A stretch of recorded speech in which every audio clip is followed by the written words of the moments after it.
Hi, Dr. Nicole Harmel here from LV Holistic Health. This month we're going to talk about the gut. I promised you last month we were going to talk about the gut, and that didn't actually happen. So this month we're talking about gut. So gut health is so important. There's a lot out there on the internet about gut health. The gut is actually considered a second brain. Okay, so if your gut is unhealthy, your entire system is unhealthy. And actually, a very interesting statistic when I was studying gut health, the diagnoses of autoimmune disorders have gone up 800% since the introduction of GMO foods. So if you think about that, you know, what are we putting into our bodies with these GMO foods that is essentially making us sick? I'm a firm believer that the GMOs are making us incredibly sick. So, a little bit about the gut. Just a little bit of simple anatomy. The intestinal epithelium is 2,100 square feet. Okay, so if you think about a 21 square foot home, that's a lot of space. That is actually the amount of surface epithelium that we have in the intestines. So that's a lot of gut. Also, throughout our life, we consume 4 to 7 tons of food. So if you think about how much food that is, that's actually kind of revolting. But you know, we need to look at the foods we're putting into our gut and what it's doing to our system. So anyway. So simple gut disorders, general gut disorders, we have your typical IBS, we have gastroparesis, we have chronic constipation, we have diarrhea, heartburn and indigestion is also a big one as well. So anyway, I believe that if we clean up our gut, that 80 to 90% of any autoimmune disorder or really chronic conditions in our system will become resolved. The gut is so important. So I want to start with Candida. People come into my office all the time asking about Candida. There's a lot on the internet about Candida, and it's so funny because up to a year ago, the medical community didn't even believe that Candida was real. Okay, so and when I say Candida, let me back up a bit. Candida is basically a yeast. Okay, a yeast that we get into our gut.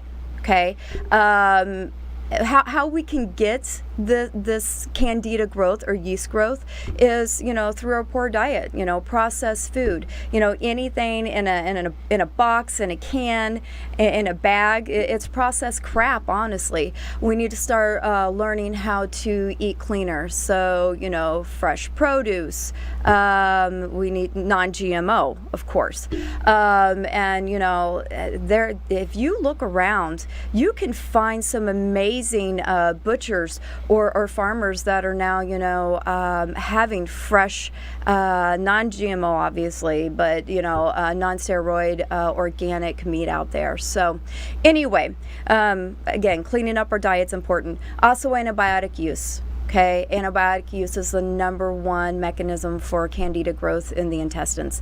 Most people do know that for women, if they use antibiotics, then you know there's a high risk that they're going to have yeast infections. So they talk about, you know, probiotics. Vaginal yeast infections are more obvious than intestinal yeast infections.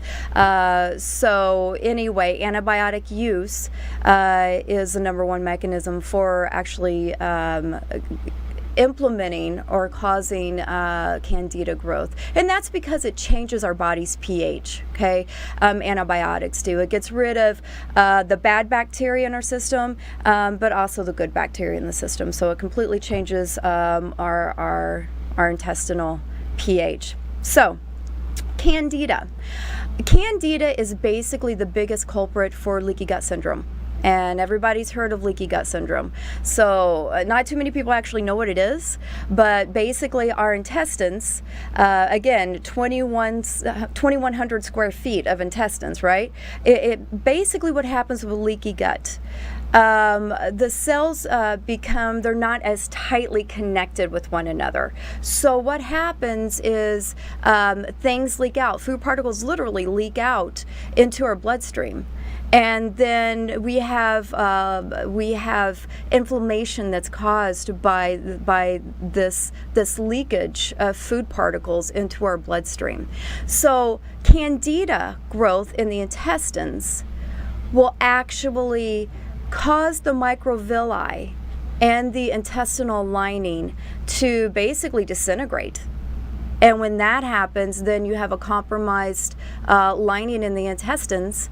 And then it allows for the cells to become more open, less tight, if you will, and allows things to penetrate into the bloodstream. So basically this causes some inflammation, toxicity, not just in the intestines, but throughout the entire system.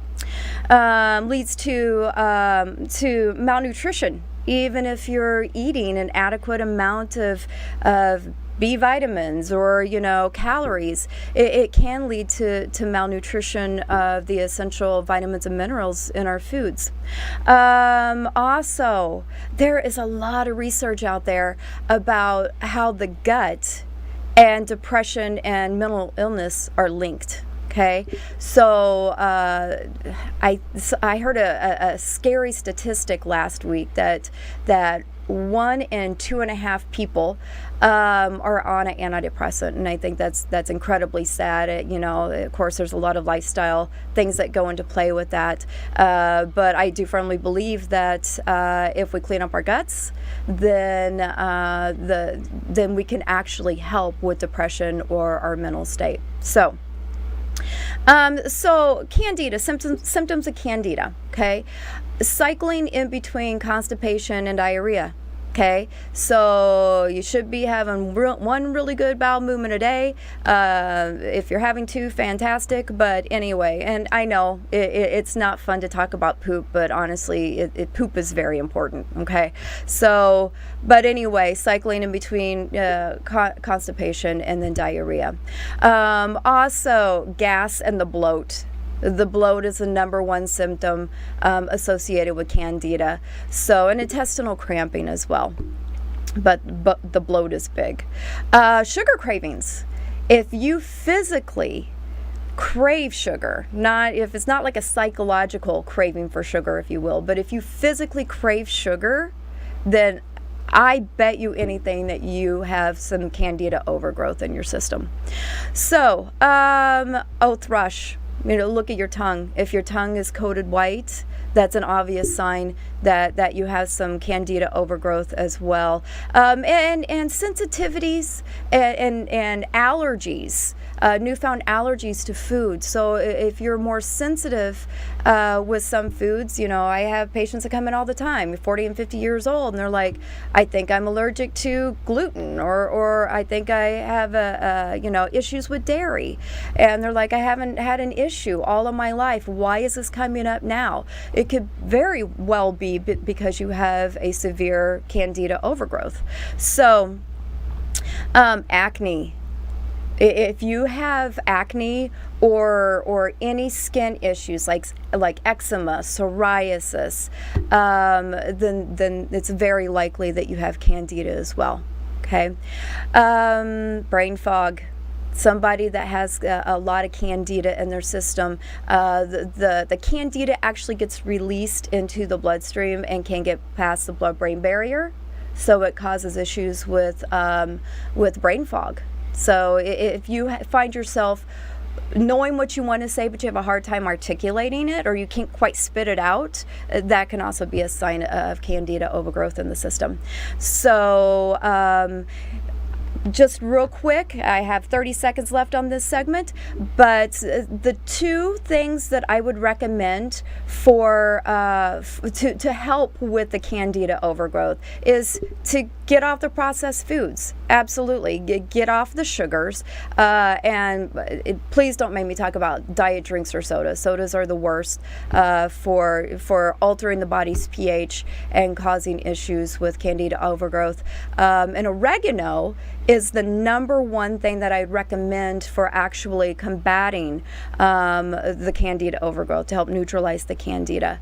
So you can do dry or fresh oregano. You could take oregano oil, put it in a fillable capsule and ingest it that way. I have a product in my office. It's called ADP. It's basically oregano in a bottle. It's fantastic. I put patients on this. Within 72 hours, they'll call me and they'll say, oh my gosh, I already feel so much better. So anyway, done with this first segment. We will be back in about 10. Thank you.